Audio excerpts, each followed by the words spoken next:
2 minutes pour comprendre. Aujourd'hui, on parle de cholestérol, d'AVC, de dépistage. Professeur Amarenko, vous êtes chef de service AVC à l'hôpital Bichat. Alors, quel est le rapport entre tout ça? Eh bien, le cholestérol, tout le monde en a, bien entendu, mais quand on en a un peu trop ou beaucoup trop, c'est de la graisse. Et cette graisse se dépose à l'intérieur de la paroi des artères. Et à l'intérieur de cette paroi, il se forme la maladie athéroscléreuse, c'est-à-dire qui va croître progressivement jusqu'à pouvoir boucher l'artère.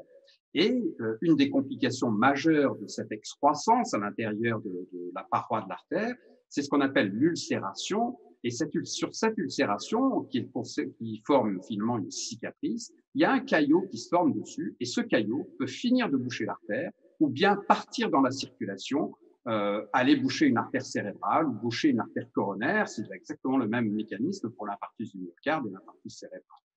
Voilà pourquoi le cholestérol est si important. Et lorsqu'on dépiste une plaque d'athérosclérose avec une échographie carotide, par exemple, une simple échographie, comme on fait une échographie gynécologique pour une grossesse, eh bien on en fait la même chose pour la carotide.